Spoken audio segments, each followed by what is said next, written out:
am Pooja Singh and I am here in front of you to share a very good news with you all.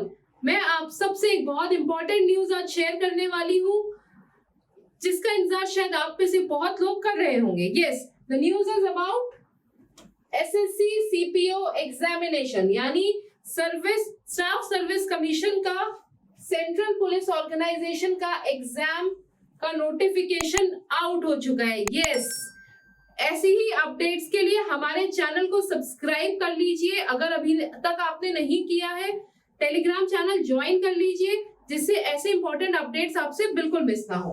चलिए ठीक है, चलते हैं. सबसे पहले जान लेते हैं सीपीओ क्या है उन लोगों के लिए जिन्हें इसके बारे में बहुत ज्यादा इन्फॉर्मेशन नहीं है. और इस वीडियो में मैं आपको सब कुछ बताने वाली हूँ. कितनी वैकेंसीज है, सैलरी कितनी रहने वाली है, एलिजिबिलिटी क्या है, educational eligibility plus age eligibility, age relaxations क्या क्या है, सिलेबस क्या है, एग्जाम का पैटर्न क्या है, मतलब each and everything related to this CPO exam आपको सारा कुछ इस वीडियो में मिलने वाला है. ठीक है, चलिए. सीपीओ का मतलब होता है, जैसे मैंने बताया था, सेंट्रल पुलिस ऑर्गेनाइजेशन. ठीक है, एसएससी इसको ऑर्गेनाइज कराती है, स्टाफ सिलेक्शन कमीशन. ठीक है, और पोस्ट कौन सी होती है? सब इंस्पेक्टर की. अच्छी पोस्ट है, इंपॉर्टेंट पोस्ट है सब इंस्पेक्टर. कहाँ कहाँ ये सब इंस्पेक्टर्स होते हैं? Delhi police as well as in central armed police forces. Central armed police forces में कौन कौन सी फोर्सेस आती हैं, आप वो भी समझ लीजिए. सब इंस्पेक्टर जीडी इन बॉर्डर सिक्योरिटी फोर्सेस बीएसएफ. ठीक है, in central industrial security forces CISF. फिर उसके बाद central reserve police force CRPF, Indo Tibetan border police force ITBP. और कहाँ देखते हैं आप आईटीबीपी को? बताइए अगर आपको कुछ नॉलेज है तो. सशस्त्र सीमा बल एसएसबी. ठीक है, ये सारे जगह पर सब इंस्पेक्टर की पोस्ट के लिए ये एग्जाम होने वाला है. टेंटेटिव डेट्स क्या है वो भी मैं आपको बताऊंगी, पर अभी इंपॉर्टेंट चीज ये है कि इसका नोटिफिकेशन आउट हो चुका है. और मेरी सलाह है, my sincere advice to all of you, कि please don't wait for the last minute to fill the form. Last date का इंतजार बिल्कुल मत करिए. कल ये नोटिफिकेशन आया है देर रात, आप इसको आज ही फिल कर लीजिए, या एक दो दिन में जैसे ही आपको टाइम मिलता है आप इसको फिल कर लीजिए. क्योंकि लास्ट टाइम पे क्या होता है, सर्वर पे बहुत लोड हो जाता है, वेबसाइट बहुत स्लो हो जाती है, और कई बार हम अपना फॉर्म फिल नहीं कर पाते हैं. ठीक है, तो चलिए, आई होप आपको ये समझ में आ गया होगा. अब आपको अप्लाई कैसे करना है, मैंने आपको ये तो बता दिया कि फॉर्म आ गया है, क्या मीनिंग है, किस पोस्ट के लिए, ये आप समझ गए होंगे. और दूसरी डिटेल्स में जाने से पहले समझ लेते हैं कि इस फॉर्म को भरना कैसे है. ये वेबसाइट आप याद कर लीजिए, इसका लिंक आपको डिस्क्रिप्शन बॉक्स में मिल जाएगा. आप वहां से भी इसको क्लिक करके डायरेक्ट वेबसाइट पर पहुंच सकते हैं. वेबसाइट है ssc.nic.in, ssc.nic.in. ठीक है, चलिए. अब उस पर आपको मिलेगा, जब आप इसको खोलेंगे तो आप अप्लाई बटन, आप इसमें देखिएगा आइकन होगा जहां अप्लाई बटन दिया गया होगा. आप वहां जाइए, वहां से सीपीओ रिक्रूटमेंट 2023 या एसआई रिक्रूटमेंट, ये जो भी बटन आपको दिखेगा आप इस पर क्लिक करिएगा. ठीक है, और उसके बाद आपको अपने एक रजिस्ट्रेशन आईडी क्रिएट करनी होगी, और फिर आप एप्लीकेशन फॉर्म पर जाएंगे. ठीक है, यहाँ तक आपको क्लियर है?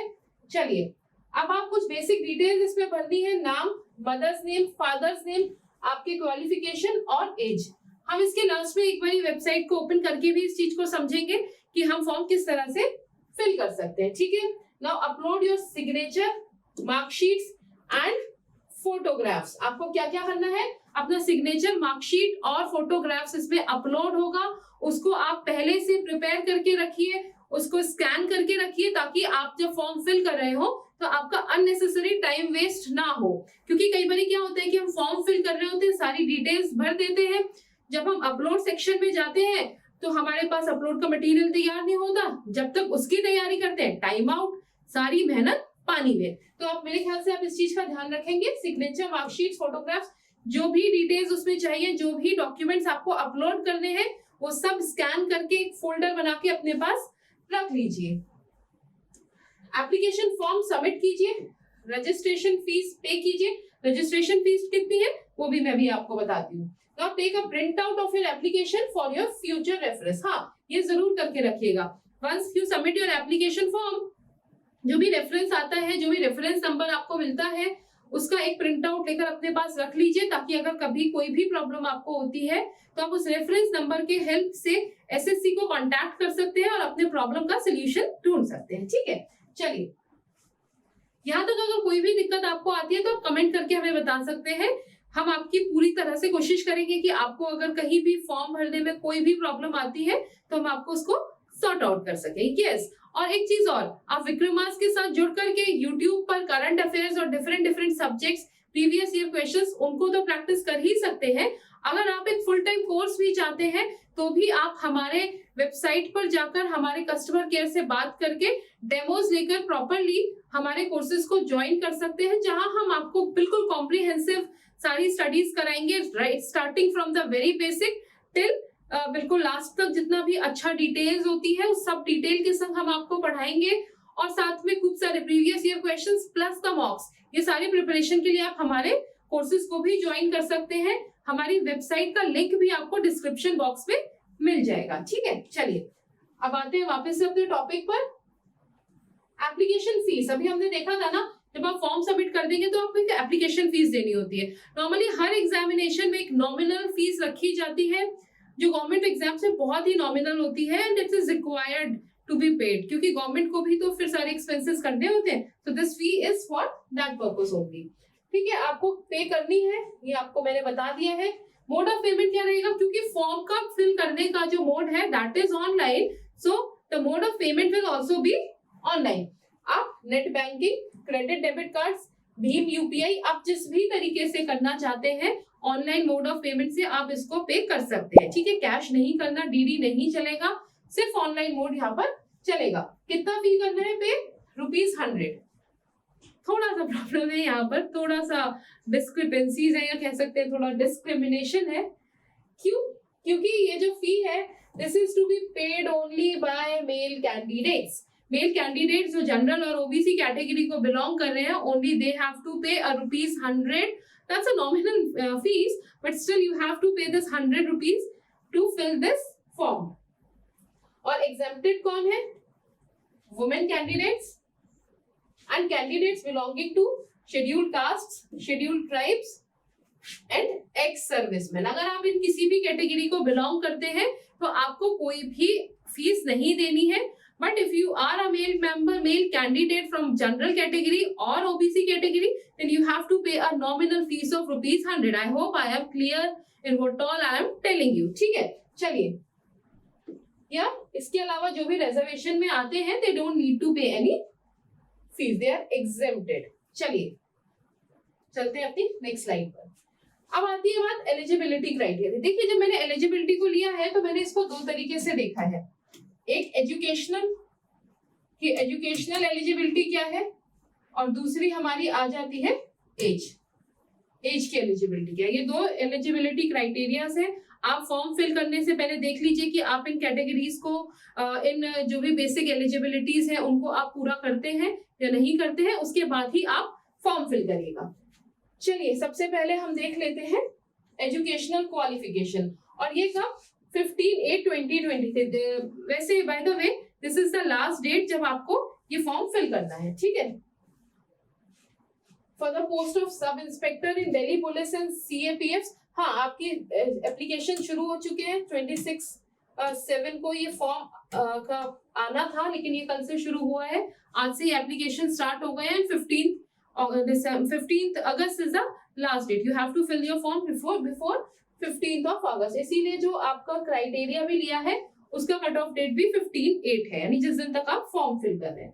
ठीक है, for the post of sub inspector क्या होना चाहिए, you must have a bachelors degree. ठीक है, अगर आपकी बैचलर डिग्री कंप्लीट हो चुकी है तभी आप इसके लिए एलिजिबल हैं। ठीक है, किसी भी डिसिप्लिन में हो, जरूरी नहीं है साइंस चाहिए, ह्यूमैनिटीज चाहिए, कॉमर्स चाहिए, नहीं ऐसा कुछ नहीं है।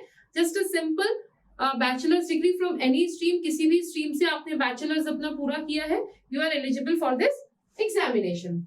अब एग्जीक्यूटिव पोस्ट, एग्जीक्यूटिव ये तो जीडी थी, जनरल थी, और दिल्ली पुलिस में एग्जीक्यूटिव पोस्ट है सिर्फ मेल्स के लिए। तो मेल्स के पास एक वैलिड ड्राइविंग लाइसेंस होना चाहिए for light motor vehicles. Light motor vehicles कौन कौन से होते हैं, मोटरसाइकिल और कार। ठीक है, और as on the date fixed for physical examination और स्टैंडर्ड टेस्ट जिस दिन होंगे उस दिन आपके पास एक valid driving licence is required. किसके लिए? For SI post, executive, Delhi police. ठीक है, चलिए, otherwise they will not be allowed to undergo physical examinations and general standard test. ठीक है, यहाँ तक मेरे ख्याल से आप सब क्लियर होगा, आपको किसी को यहाँ तक कोई प्रॉब्लम नहीं होगी। अब चलिए एज लिमिट देख लेते हैं। एज लिमिट का इन्होंने कैलकुलेशन लिया है 18 से। याद रखिएगा, एजुकेशनल क्वालिफिकेशन अगर आपकी डिग्री आपको 15 अगस्त तक भी मिल रही है, यू आर एलिजिबल। लेकिन जो एज का कट ऑफ लिया है वो कब लिया है? 1/1/2023। Minimum age 20 years, maximum age 25 years. ठीक है, एज के कट ऑफ से क्या मतलब होता है?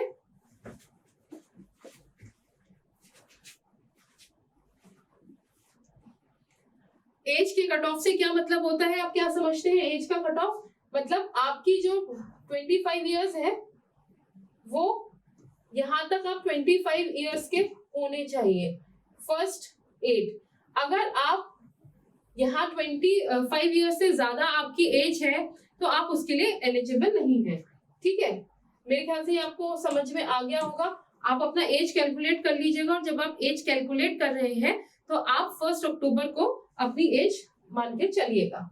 ठीक है, सपोज करिएगा कि कोई इंसान सेकंड को 25 का हो रहा है, 2 अगस्त को, तो ही विल बी एलिजिबल, वो एलिजिबल होगा। लेकिन अगर कोई पहले ही हो जा रहा है, सपोज कोई 31 जुलाई को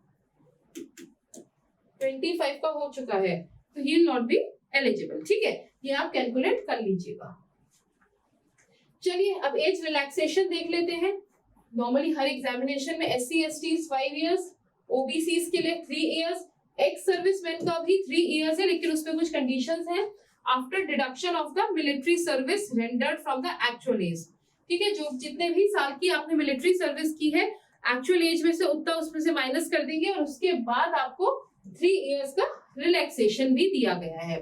ठीक है, widows, divorced women and women judicially separated from their husband and who are not remarried up to 35 years of age तक ऐसी फीमेल्स इस फॉर्म को भर सकती हैं। इस एग्जामिनेशन के लिए दे आर एलिजिबल। ठीक है, कौन? Widows, divorce women and women who are judicially separated and have not remarried. ठीक है, now widows, divorce women and women judicially separated who are not remarried, ये in case of SC और STs के case में है, उसके लिए up to 40 years आप eligible हैं। ठीक है, चलिए, these are good initiatives from the government side, जहां आपको as a female आपको अपनी फैमिली को सपोर्ट करने के लिए, गॉड फॉरबिड अगर आपके साथ कभी भी कोई मिसहैप्स होती हैं, तो इस तरीके की चीजें आपको टाइम रहते गवर्नमेंट सर्विसेज को ज्वाइन करने में हेल्प करती है। ठीक है, चलिए अब हाँ, ये डिपार्टमेंटल कैंडिडेट्स, यानी जो खुद अभी अगर आप अभी पुलिस सर्विसेज में ही है तो अनरिजर्व्ड है, who have rendered not less than 3 years, कम से कम 3 साल आपने पुलिस फोर्सेज में काम किया है, तो आप 30 इयर्स की एज तक SI की पोस्ट के लिए एलिजिबल है। ठीक है, अगर आप नीचे कांस्टेबल है किसी और नीचे पोस्ट पर है SI की पोस्ट से, तब आप एलिजिबल है अगर आप अभी सर्विस में है और आपकी सर्विस को एटलीस्ट 3 साल हो चुके हैं। Now these are departmental candidates OBCs up to 33 years and departmental candidates SC STs up to 35 years। ये छोटी छोटी चीजें थी, मैंने आपके लिए यहाँ एक जगह कंबाइन कर दी है। डिटेल्स के लिए आप SSC की वेबसाइट से नोटिफिकेशन को डाउनलोड करके और ज्यादा डिटेल्स को पढ़ सकते हैं, बट मैंने उसमें से जितना भी इम्पोर्टेंट मुझे लगा कि आपके लिए होगा वो मैंने सारा यहाँ पर इंक्लूड कर दिया है। ठीक है, चलिए अब कुछ इंपॉर्टेंट डेट्स है, ये आप समझ लीजिए, इसको अच्छे से अपने पास नोट कर लीजिए and please stick to these dates. ठीक है, this is according to the notification जो SSC की वेबसाइट पर आया है। ठीक है, तो dates for submission of online application, dates बहुत अच्छे से समझ लीजिए। 22 जुलाई से शुरू होकर 15 August is the last date, but please don't wait for the last date. मैं तो यही बोलूंगी कि आजकल में 2-3 दिन के अंदर आप इसको कर लीजिए। ठीक है, इस फॉर्म को सबमिट कर दीजिए। Last date and time for receipt of online application 15/8। ठीक है, 23 यानी रात को 11 बजे तक आप इसको कर सकते हैं। आप 12 नहीं सोचिएगा, नॉर्मली एग्जाम्स में 12 ओ क्लॉक रात तक आप कर सकते हैं, बट इसमें कट ऑफ कितना दिया 2300 hours, that is 11 PM। Date of किसका date, window for application form correction.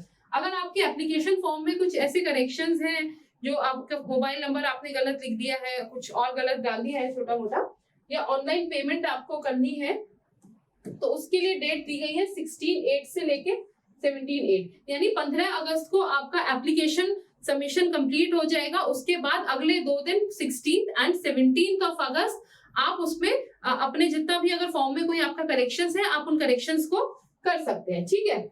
अब शेड्यूल कब है, एग्जामिनेशन कब है, अक्टूबर 2023, इसके टेंटेटिव डेट्स भी हैं, मैं अभी आगे आपको बताने वाली हूँ। पर इसका आप चाहे तो आप स्क्रीनशॉट ले लीजिए, पर बेहतर तो यही होगा आप एक डायरी लेकर के स्क्रीन को पॉज करके मैं साइड हो जाती हूँ और आप सब इंफॉर्मेशन को लिख लीजिए, ठीक है। बाकी अगर आपको इससे रिलेटेड और भी इंफॉर्मेशन चाहिए तो आप टेलीग्राम चैनल हमारा ज्वाइन कर लीजिए, विक्रमास एड्यूटेक, और आपको वहां पर सारा इंफॉर्मेशन मिल जाएगा। यस, टेलीग्राम चैनल का लिंक भी आपको डिस्क्रिप्शन बॉक्स में मिल जाएगा, ठीक है।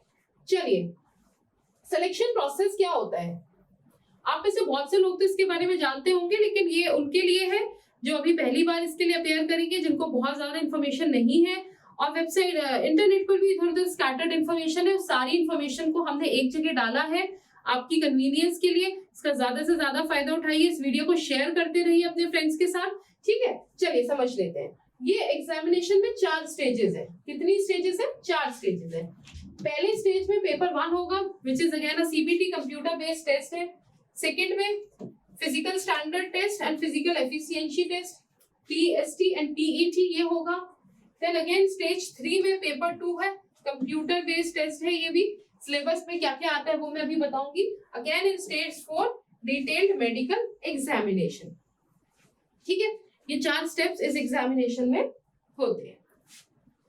हाँ, अब इसका पैटर्न क्या है, मल्टीपल चॉइस क्वेश्चंस आते हैं, कंप्यूटर बेस्ड ये टेस्ट है, यानी आपको एग्जामिनेशन सेंटर अलॉट होगा। जब आप वहां जाएंगे तो आपको एक कंप्यूटर दिया जाएगा, क्वेश्चन 1 बाय 1 आपके कंप्यूटर पर आते जाएंगे और आप उनको उनके जो भी आंसर्स होंगे उनको आप फिल करते रहिएगा, ठीक है। मल्टीपल चॉइस क्वेश्चंस होंगे, एक आपको 2-2 घंटे के जो पेपर 1 और पेपर 2 है उन दोनों के लिए 2-2 आवर्स का ड्यूरेशन अलॉट किया गया है।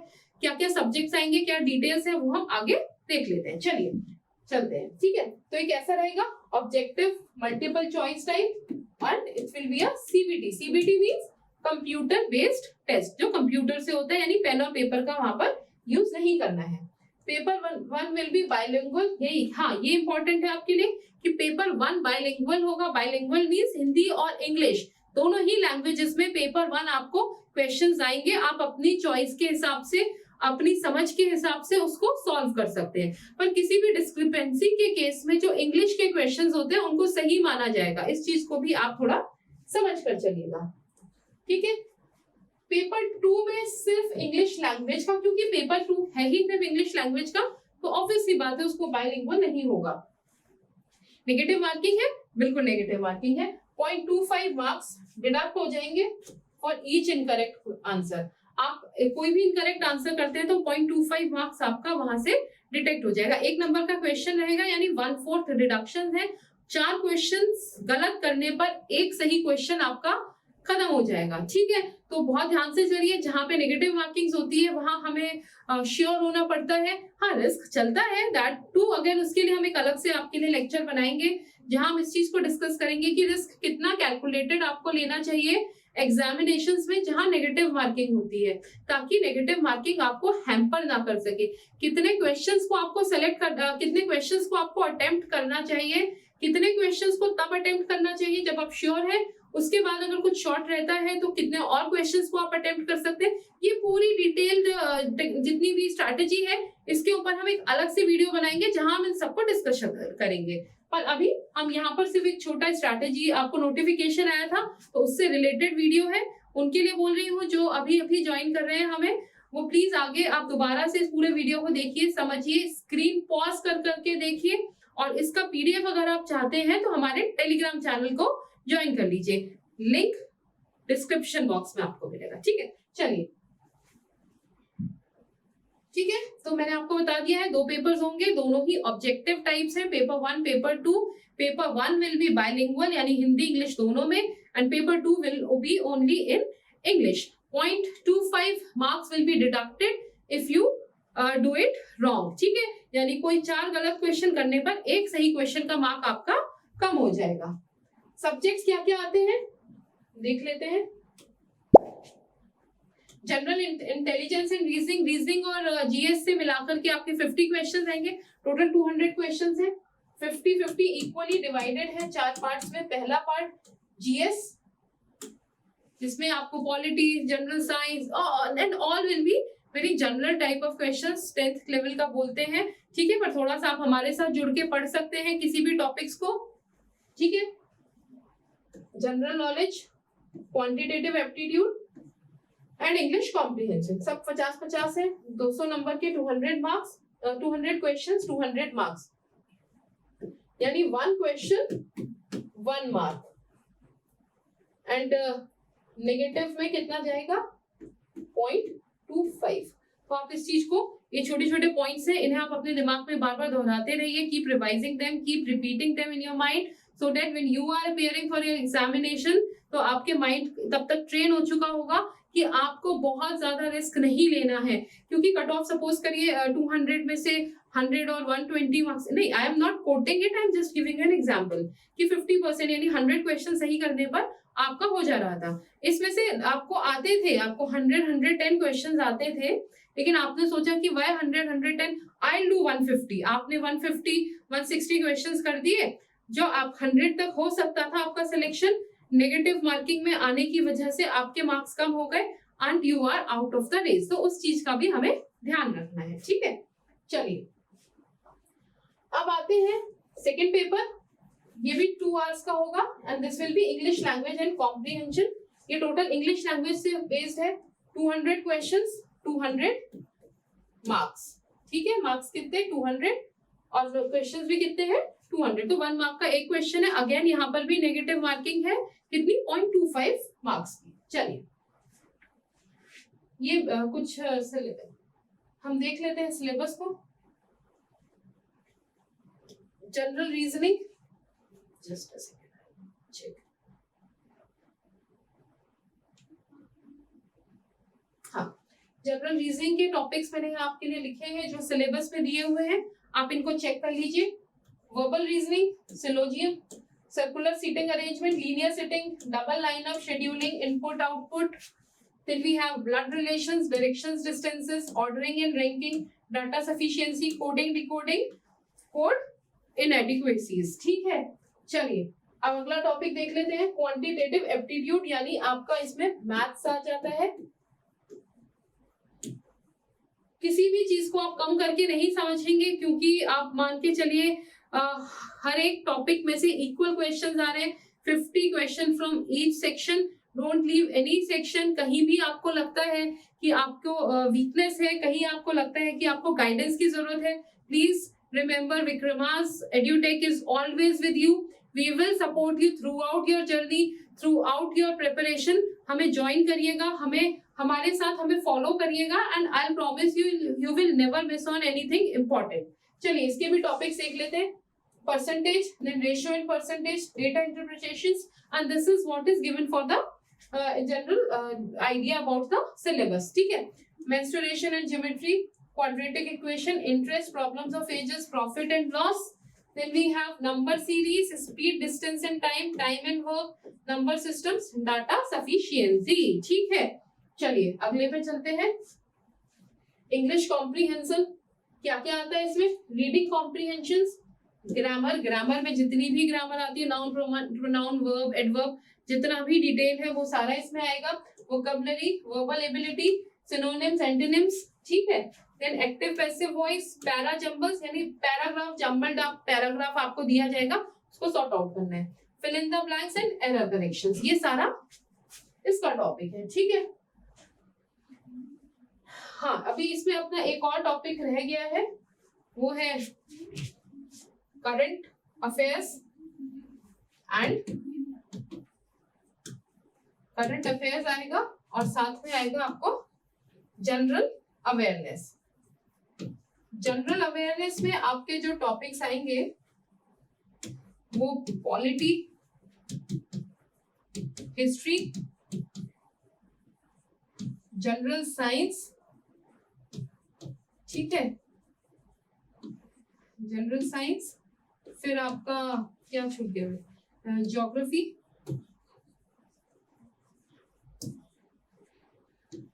ठीक है, history, geography, polity, general science, current affairs, इन सब से बेस्ड आपके जनरल अवेयरनेस का पेपर होगा। यानी आपको होलिस्टिक इंफॉर्मेशन, होलिस्टिक नॉलेज होनी बहुत जरूरी है if you are going to appear for the CPO examination. And I hope many of you who are into the preparation process must have completed their syllabus holistically, अच्छे से समझ लिया होगा, कर लिया होगा। Still if you want to join for the revision batches, हमें आप ज्वाइन कर सकते हैं। हमारे वेबसाइट का लिंक नीचे दिया हुआ है, आप वहां से उस वेबसाइट को चेक करके हमारे कस्टमर केयर पे कॉल करके अपने लिए एक सुटेबल टेस्ट, सुटेबल बैच आप अपने लिए चूज कर सकते हैं। और नहीं तो आप हमारे साथ फ्री ऑफ कॉस्ट भी प्रिपरेशन कर सकते हैं, जहां हम करंट अफेयर्स आपको डेली कराएंगे, प्रीवियस ईयर क्वेश्चन एसएससी के हम आपको डेली कराएंगे। इससे आपको बहुत हेल्प रहेगी, ठीक है। चलिए अब सबसे इंपॉर्टेंट चीज, exam date, tentative examination date जो एसएससी के कैलेंडर में मार्क्ड थी वो है 3 अक्टूबर टू 6 अक्टूबर। एक दिन में नहीं हो सकता because it is a computer based test, तो कुछ लिमिटेशंस भी होती हैं, सेंटर्स का भी प्रॉब्लम होता है, इंटरनेट का भी प्रॉब्लम होता है, इसीलिए अलग अलग दिन पर इस एग्जामिनेशन को कराया जाएगा from 3 to 6 October. Mind this thing, block the dates in your calendar, ठीक है। अभी भी आपके पास टाइम है, अगस्त सितंबर 2 महीने पूरे हैं, more than 60 days you still have.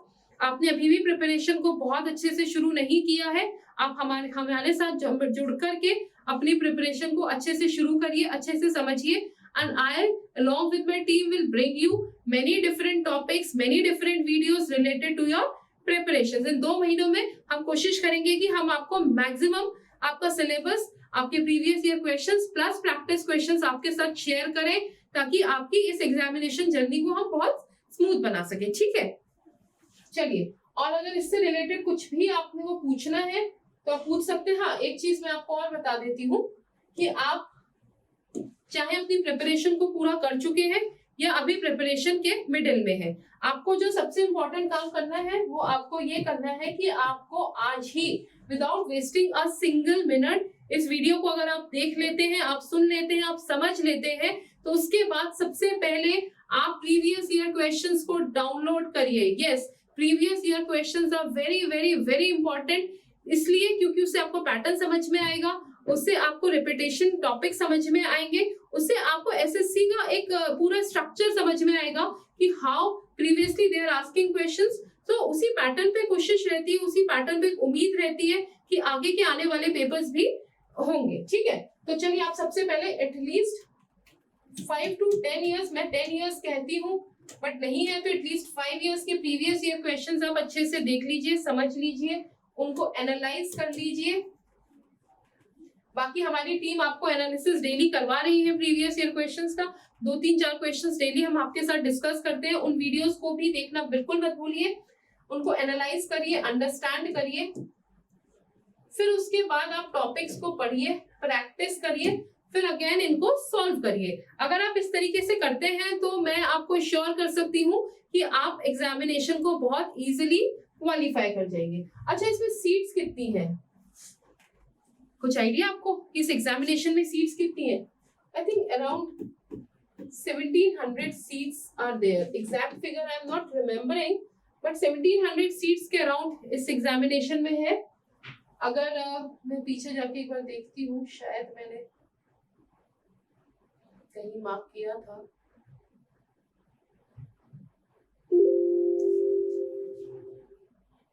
हाँ, नहीं, अभी यहाँ पर मार्क नहीं हुआ है,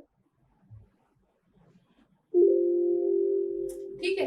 चलिए, कोई नहीं, उसको आप समझ के चलिए कि अराउंड 1700 के अराउंड आपके पास सीट्स है, तो आप उनको प्रिपेयर करके चलिए। और हाँ, एक चीज और इम्पोर्टेंट, आप आपको 1700 सीट्स हो, 17,000 सीट्स हो, आपको सिर्फ एक सीट चाहिए, ठीक है। So this is the motivation of the day. इसको हमारी तरफ से एक मोटिवेशन समझ के चलिए इस लाइन को, कि no matter how many people are competiting with you, आपके साथ रेस में कितने लोग दौड़ रहे हैं वो आपके लिए उतना इंपॉर्टेंट नहीं है। क्यों? Because you just want one seat for yourself, आपको सिर्फ एक सीट चाहिए। और आपने महाभारत में सुना होगा कि अर्जुन को जब बोला गया कि आपको क्या दिख रहा है, मछली दिख रही है, क्या क्या दिख रहा है, किसी ने बोला मछली दिख रही है, किसी ने बोला छत दिख रही है, किसी ने बोला पेड़ दिख रहा है। जब अर्जुन को पूछा गया तो ही सेड कि मुझे सिर्फ मछली की आंख दिख रही है। तो ये सीपीओ एग्जामिनेशन आपके लिए बिल्कुल उस मछली की आंख की तरह होना चाहिए। इतना फोकस होकर के आप स्टडीज को करिए, because you just want one seat in दो 1700 सीट्स। आपको कोई मतलब नहीं है कितने लोग आपके साथ दौड़ रहे हैं। अगर आप फोकस होकर के आप होलिस्टिकली इस अप्रोच के साथ आप अपने एग्जामिनेशन को प्रिपेयर करते हैं, तो I can assure you it will not be a difficult thing for you. बिल्कुल केक वॉक हो जाएगा, बिल्कुल आराम से आप इसको सेल थ्रू कर जाएंगे, ठीक है। तो I again come in front of you with some more information. हमारा शाम को फिर से करंट अफेयर्स का लाइव क्लास होगा। मैं उसको बोलूंगी आप सबको कि आप शेयर करिए, ज्यादा से ज्यादा ज्वाइन करिए और इसका फायदा उठाइए। ये जो विक्रमास एड्यूटेक की तरफ से इतनी मेहनत की जा रही है आपको एसएससी एग्जामिनेशन में मटेरियल प्रोवाइड कराने की, प्रैक्टिस प्रोवाइड कराने की, तो I request you all share with your friends, join more in numbers, ताकि हमारा भी मोटिवेशन रहेगा and will keep bringing more and more videos for you, ठीक है। So till then keep preparing, form time से डाल दीजिए, ठीक है। चलिए, I will meet you again in the next class. Till that time please take care and have a good day. Thank you.